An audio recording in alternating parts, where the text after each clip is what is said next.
Morning, everybody. I'm tired. I'm tired. Yesterday was quite the day. Running through the airport, Addison and I didn't think that we were going to catch our plane in Florida. It was kind of crazy. We had literally, let me silence that. We had literally about 10 minutes to make it 30 minutes. I don't know how he did it. Yeah, it was crazy. Crazy, crazy, crazy. But trip was amazing. If you have not been to the Virgin Islands, St. Croix, St. John, St.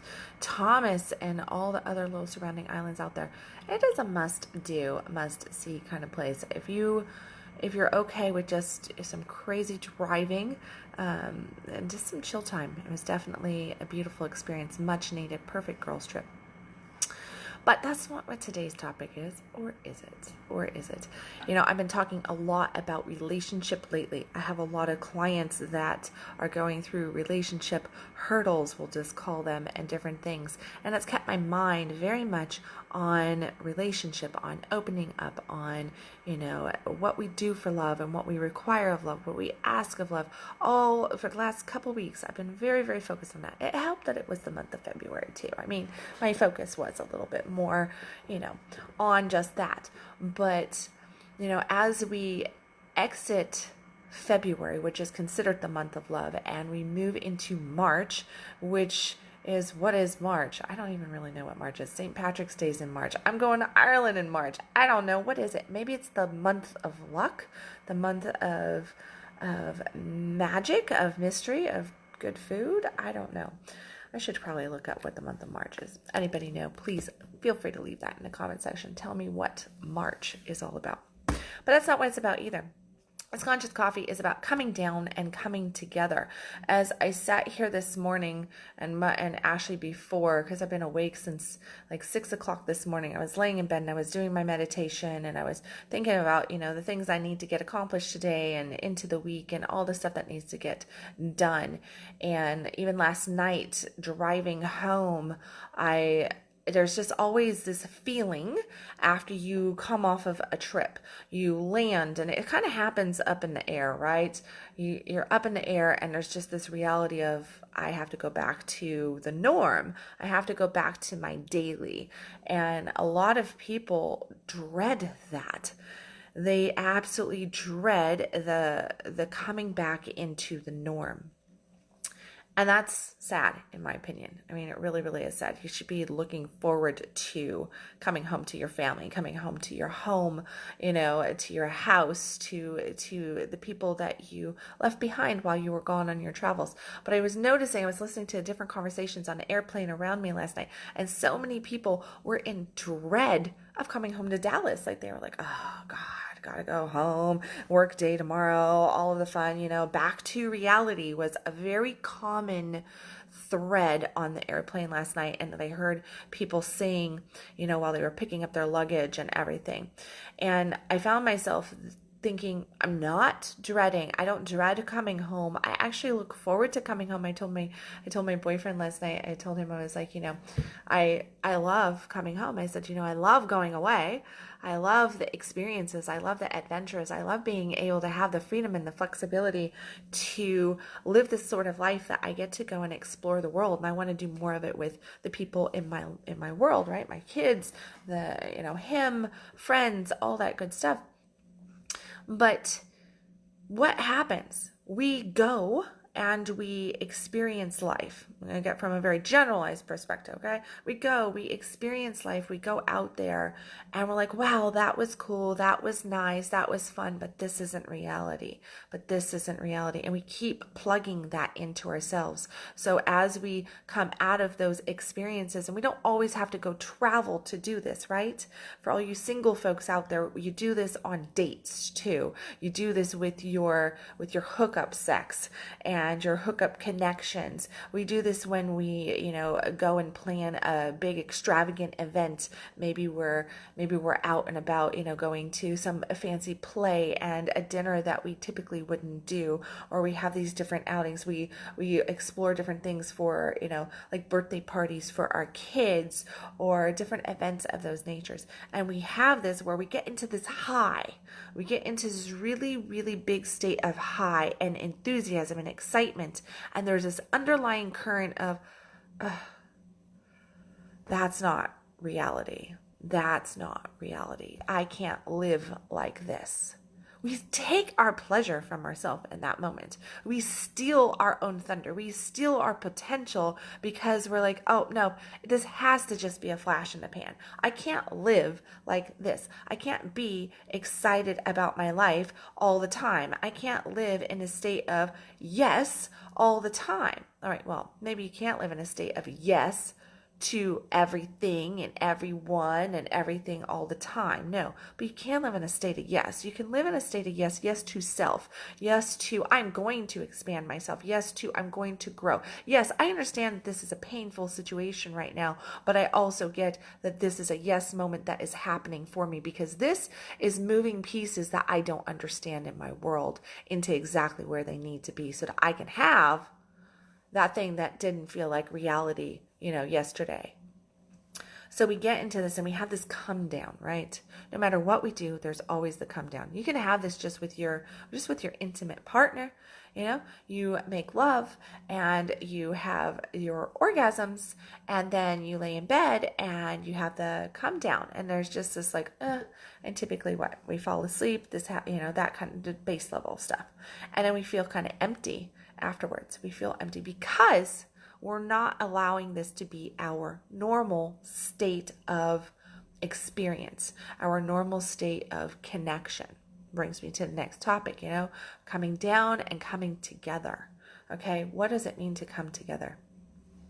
I work with a lot of people on learning how to open up their monogamous relationships into polyamorous or open relationships. Seems to be the hot topic of our world today, where a lot of monogamous couples want something more in their intimate relating. So they go searching and they mess it all up and they cause a lot of damage and they do all of this different stuff. And, because there's jealousy and they haven't done the maturity level stuff their emotions are not very mature. Their thinking on thing is about control and ego and these different concepts. Well, there's a whole lot of ideas. Now, I'm not either direction for anybody. I'm like, whatever's good for you is good for you. You want to try something out, at least get the handbook, at least put some bumper rails up, right? Well, here's what I always tell people in monogamous relationships that are moving into open relationships and people in open relationships that don't understand all the concepts of it. Okay, and this is a key point for any human being out there. And it's not just in our sex, it's not just in our relating. This is even like with travel, the coming together. There has to be a coming together moment. What is your game plan for that coming together moment? How are you foreseeing your merging back into your reality? How do you foresee this happening? Because if you're sitting there in dread, in negativity, if you're frustrated about it, if you're fearful about it, if you're just sitting there in angst with all of this tension of the coming together piece, and you're like, I just don't want, this isn't just, I don't want to go home. I don't want to go home. What you're doing in that is you are eliminating your possibility to truly find the joy in your everyday. Truly find the joy in your everyday. But here's the funny thing. If we don't find the joy in our everyday, if we're not happy with our home, whatever that home is, whenever that moment, right? If we're not happy and just really at least a peaceful state there so that we can make a conscious decision to increase our vibration, to focus on the positive. If we're not in that level of mind and emotion, guess what we do? We allow our egos to step in and we allow our egos to consistently steal from us all of our potential, all of our dreams. Because what are we going to do? The natural thing to do there is I don't want to go home. That's not a positive thing. I don't want to go home means I'm focusing on the negative. Means I'm focusing on all the stuff on all my bad shit that's going on in my life instead of the fact that I just had this beautiful moment. I just had this beautiful time with this person. I just had this beautiful time on a trip. I just had this beautiful meal. I just had this beautiful experience. I just had a really connective, beautiful sexing. I just spent a moment staring into somebody's eyes, and it was beautiful. It was peaceful. It was connective. It was joyful. Yes. You see, if we are not focusing on the positive, we're focusing on the negative. So I ask you today on the coming down and coming together piece, no matter where that might fit into your world for today, I ask you to look at those pieces and where you're going, oh, this is great, but that's not my reality. Or if you're just running through the day and you're like, oh, my reality sucks. I hate my reality. Where's your focus? And what is the next best feeling thought that you can have to get yourself out of that state of, I'm not liking my reality. I'm not enjoying my reality. This is not what I want for my life. How can we shift that? Because if we just move it just a minor amount over, okay? Just a minor degree over, you completely change your circumstances. You completely change the outcome. You cannot shift even by a hair degree without making massive impact in the big scope of things. So, are you focusing on, I don't like my reality? Or are you focusing on what you want to have? And I can tell you, focusing on what you want to have is going to get you what you want to have in the long run, okay? You're going to feel a hell of a lot better doing it too. When I say focusing on what you want to have, key point here, which you're going to hear me preach over and over again, is focus on the feeling of having it, on the joy of having it, not on it not being there right now. Because when we focus on something, a lot of people go, I have these dreams, I have these goals, I so hope that that they happen. I hope that person comes into my life. I hope I make that much money. I hope I get to do this. I hope that my body does this. Blah, blah, blah, blah, blah. All this stuff. I hope is a statement of I don't have, which keeps us focused on the reality that it's not there, making it such today, tomorrow, and forever, which is why your dreams, your goals aren't manifesting the way you want them to, because you're focused on them not being there. You might have that beautiful picture painted. You might have that concept there of, I'm going to have that one day. This I'm going to have that one day means that I don't have happiness right now. I don't have joy right now. I don't have peace right now. I don't have connection right now. And that's a load of bull. It is, because that's a decision. I love Abraham Lincoln had a quote. I have it hanging in the office, and it says, people will be just about as happy as they make their minds up to. That shit is so real. We are just about as happy as we make our minds up to be. And the thing about abundance, the thing about calling in the person of your dreams, the thing about having the well-being that you're searching for in all areas of your life is to already be happy, to already feel fulfilled, to, yes, maybe you don't have everything that you want. That's okay. We're human beings, so we are beings of desire, and we're always going to be wanting. But you need to be able to feel really, really, truly happy in this moment. Today, I hear my grandson coming. Today, ask yourself, really, am I focusing on the positive? Am I focusing on the negative? I got to unlock the back door.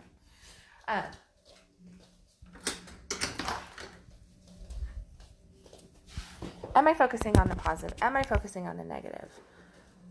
And what's the next best feeling thought that I can have to make that reality a thing? Thank you so much. Coffee delivery. There was no cream in the house. Coffee delivery. So good. So good. Okay, so on that note, notes for upcoming events, local peeps, there is Max at Ancient Crystal Skull. He will be here Friday, Saturday, and Sunday here at my residence, at my home in Plano, Texas. Saturday night, I will be doing a shamanic visionary journey event here at the house. Dinner will be provided for that. We are going to be moving through some beautiful visionary and release work in in shamanic style. So get ready to really explore and clear your house out with that workshop. There are also a bunch of I can't think of the name of them, meditation spots that are available. Friday, I believe, still is our open day. There might be still some available on Saturday, and I don't know what Sunday morning's doing, but there are meditation spots open for private viewings with Max the Ancient Crystal Skull. So make sure that you jump on my events page if you are local or can get here. If you are interested in who Max is, what Max is, make sure that you go and research that on Google, of course, or just message me. I can pop you a link to some articles on my website about him as well. This is my 9th or 10th year hosting Max. It is always a powerful, beautiful experience. So make sure that if this is of interest, to grab your spot today. I am the only one in the Texas area that does different events every year with Max. So know that this shamanic visionary event, it is a once in a lifetime thing. It's not going to happen again, probably for a few years at least. I don't think we've ever repeated an event with Max yet, our Saturday night events. So make sure that you take advantage of that. Outside of that, let me see. We have oral intimacies coming up. Oral pleasures. Shit, Addison, what is it called?